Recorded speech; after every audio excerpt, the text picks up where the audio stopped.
Hello and welcome back to Bluebell Hill Crafts.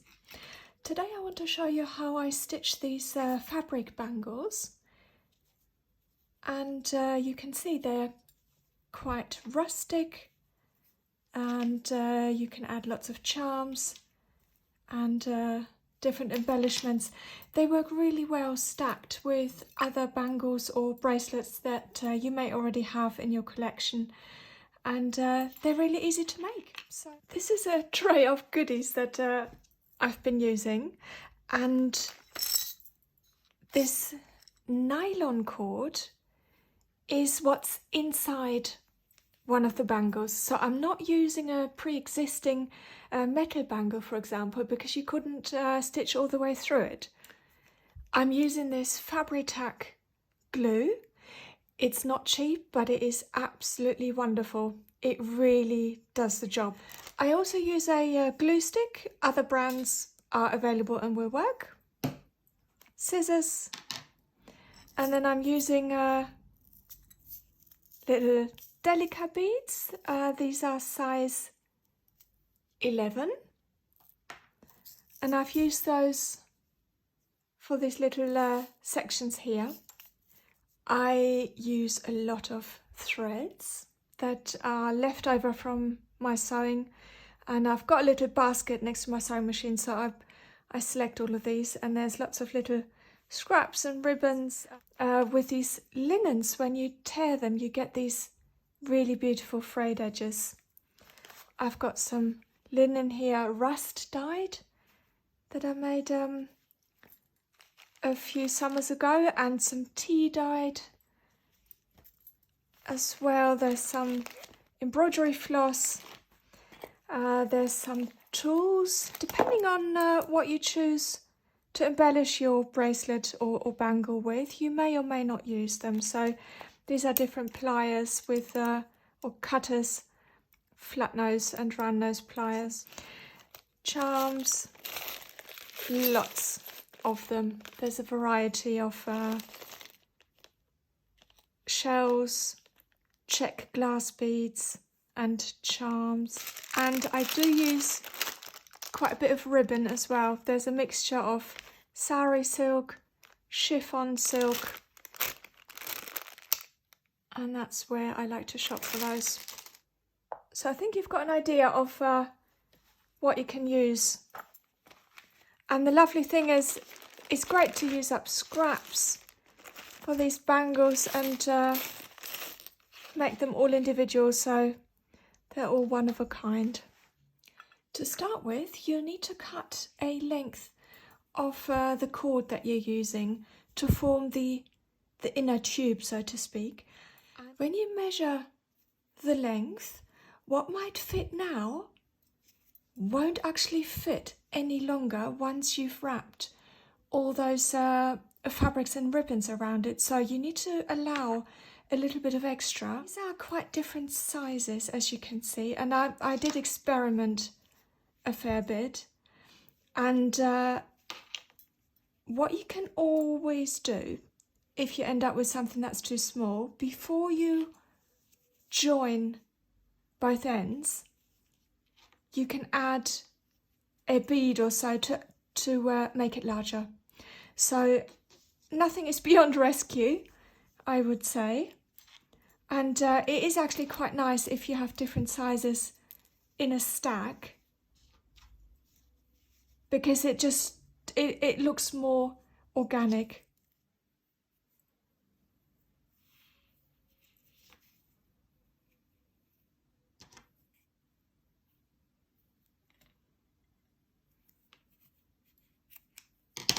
And at this point, it's a good idea to measure the piece that you're starting with as a baseline, because once you've made it and you find it is a little bit too large or too small, you can adjust the next one accordingly.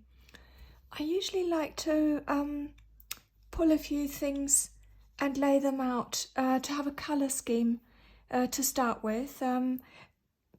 You can adjust or add or take away later on, of course, but it's a nice starting point.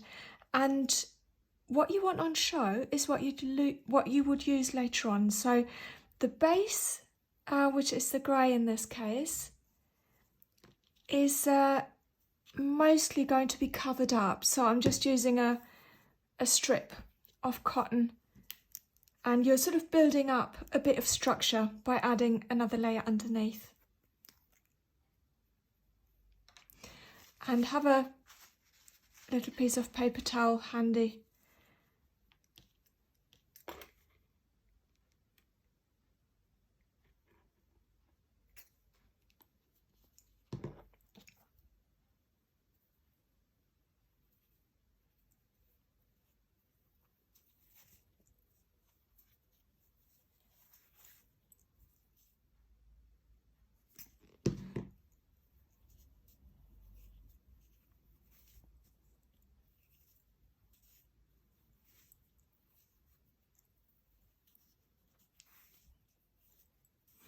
And don't worry at this stage about being too precise.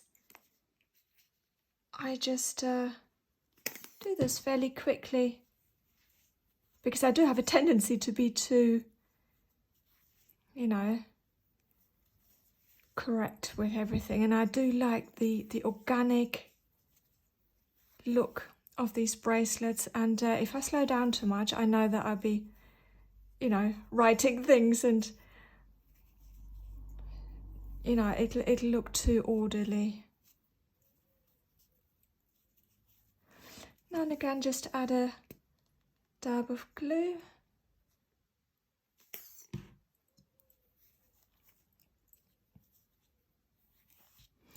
If your piece of ribbon that you've got is too short, just add another one and slightly overlap them, and just pop a bit of glue in between.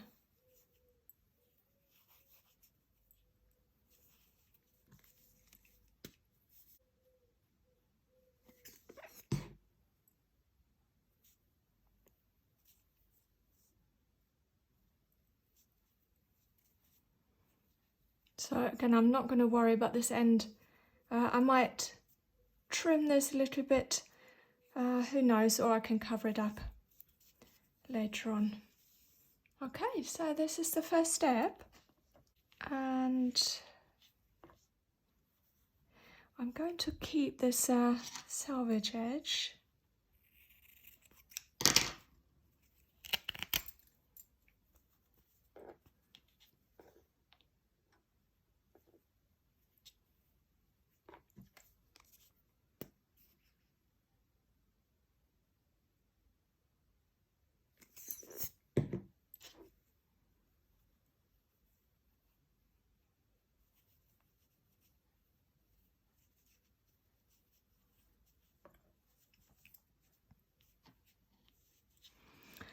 And you can tighten up the fabric later on with the stitches.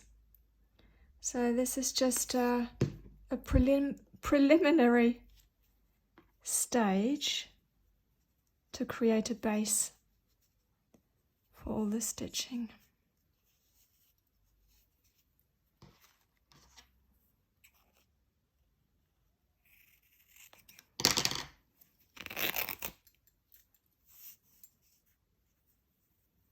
So I want this bit here on show, so I'm going to start from the other end.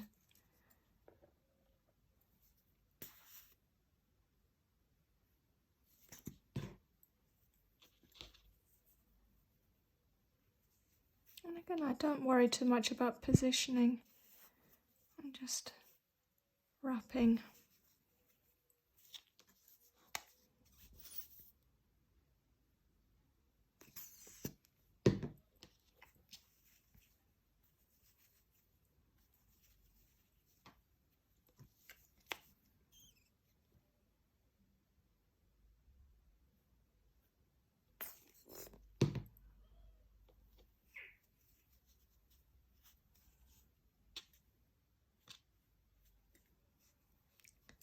This glue does dry fairly quickly, but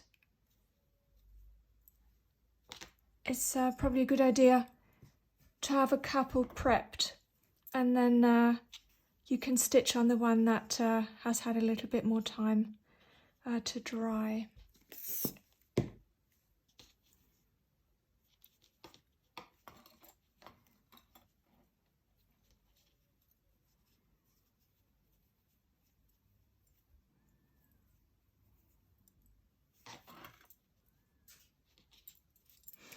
could actually, because I really like this fray and I want to retain it, so I could actually stitch along here and not go around and cover it.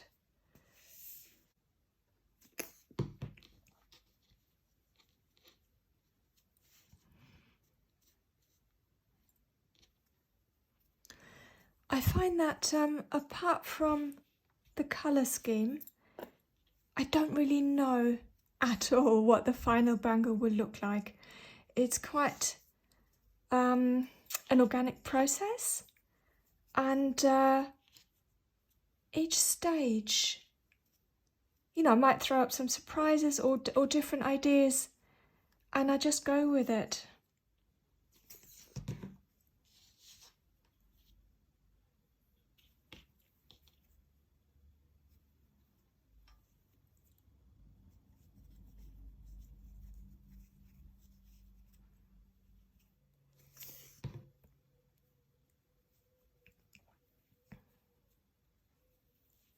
So I'm going to leave this one to dry and see how messy it looks.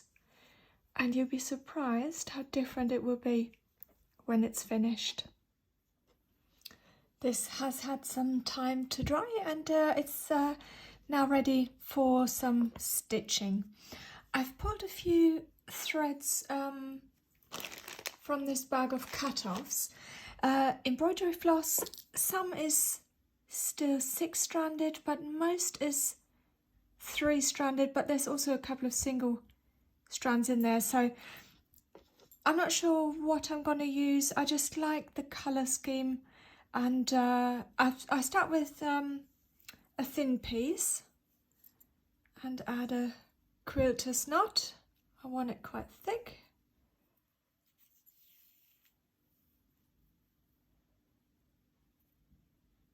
And I do like my knots to be on the outside.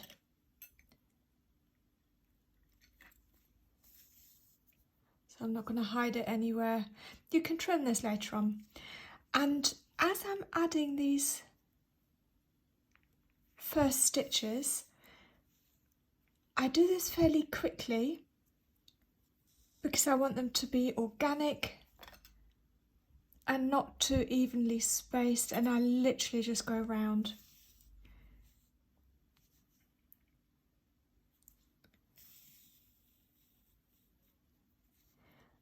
I pull a little bit, and this has two functions. It sort of tightens the fabric and makes it stiffer, but it's also creating lovely texture.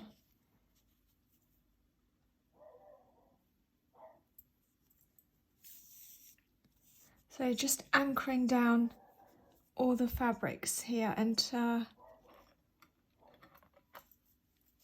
sealing the overlaps. You can change colour if you like, or you can change to a thicker thread if you want it to show more.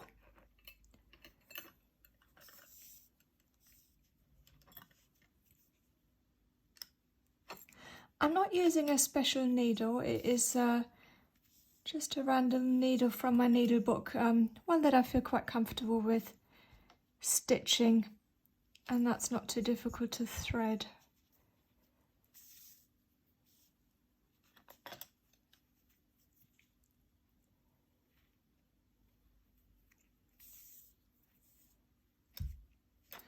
So you can see by pulling this, you're already creating a bit of texture that you can add to later on. And it's tightening the fabric around the cord.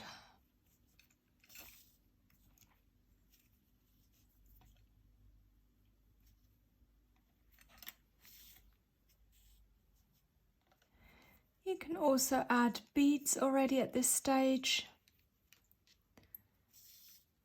or feed in some charms if you like.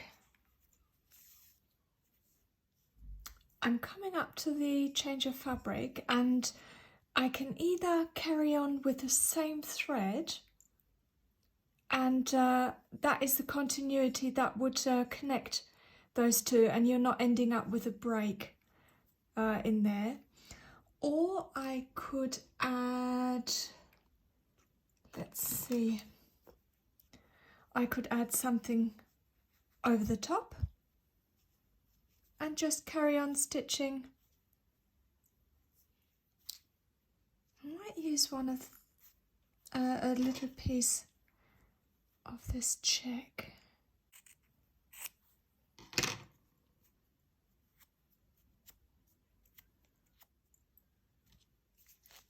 I can just use this glue stick for this bit, which won't take long to dry.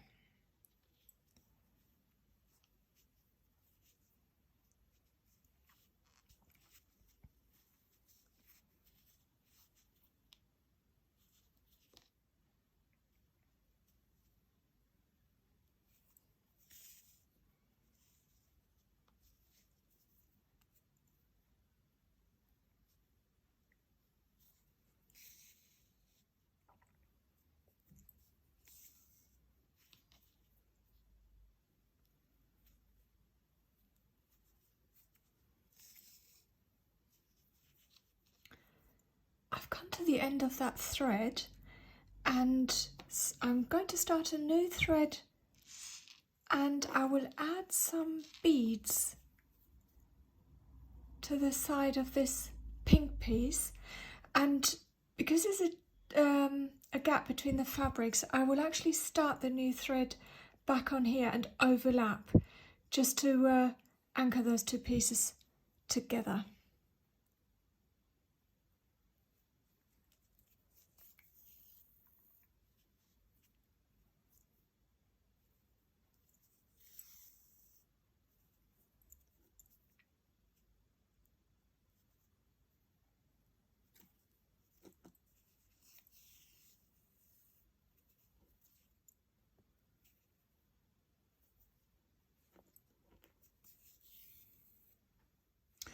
You could actually also wrap this around a few times, which looks quite nice, because this piece is definitely long enough.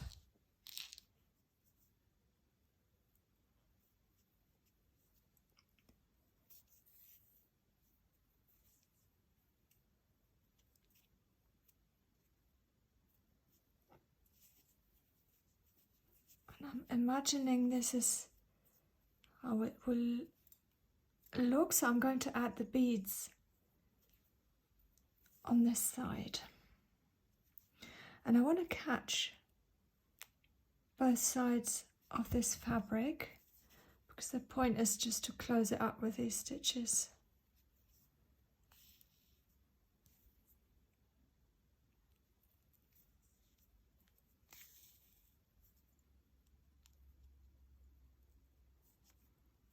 And I'm also catching some of the nylon cord underneath.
at this stage I'm going to try on again for size, because I've got a feeling it is a little bit too long despite adding all those fabrics,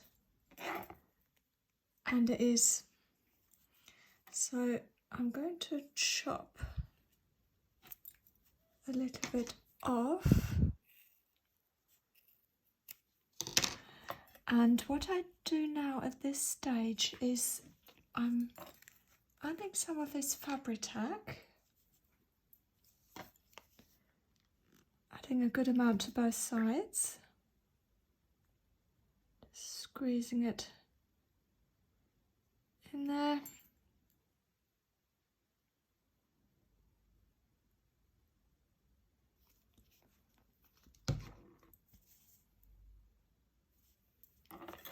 And I'll make sure that nothing's twisted.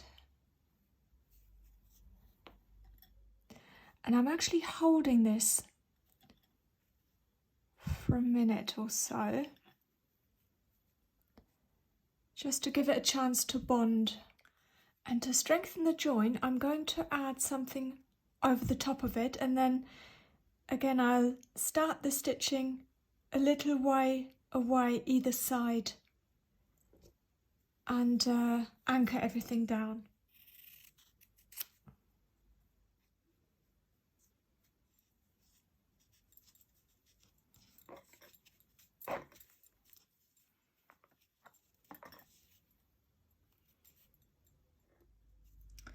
This has had some time to dry, and I just want to use some thread to secure the edges of this. The reason I've gone for orange is because I didn't want to overshadow the black leaves too much, so there's a little bit of contrast, but it's in keeping.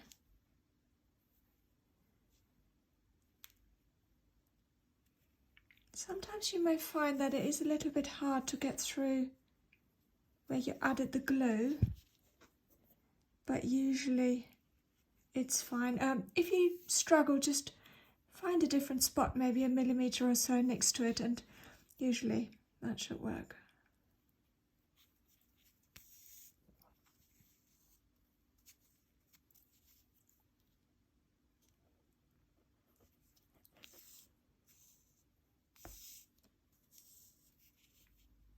And I'm pulling this quite tight.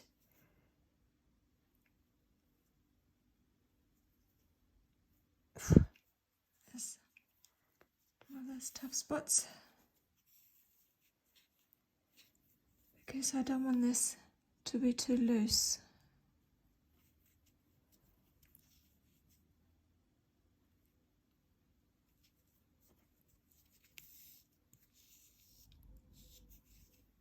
Some of the stitches I'm making are quite deep because I want to catch some of the nylon cord, especially around where the joins are.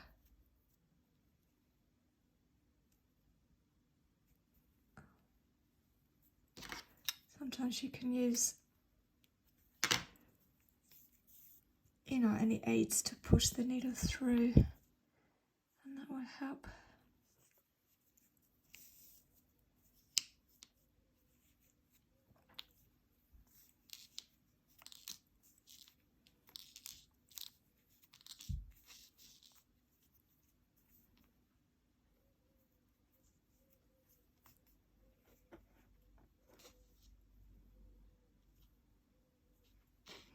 So this is actually quite short, so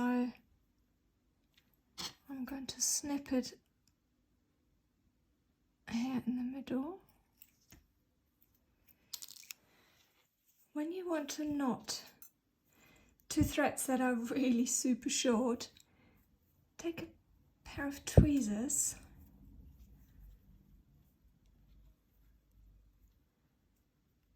and that will help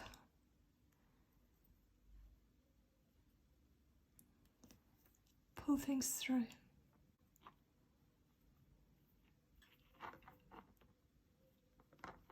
Let's add another knot.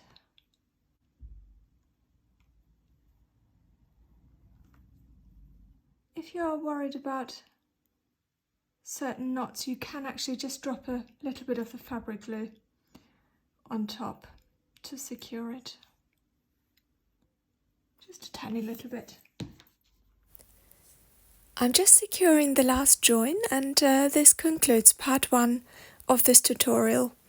I'll be back with another episode in a few days to show you how to use beads and connector rings to join both ends of the bangle, and also to give you some other embellishment tips and ideas so you can further personalize your designs.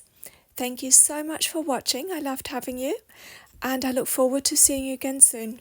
Happy stitching!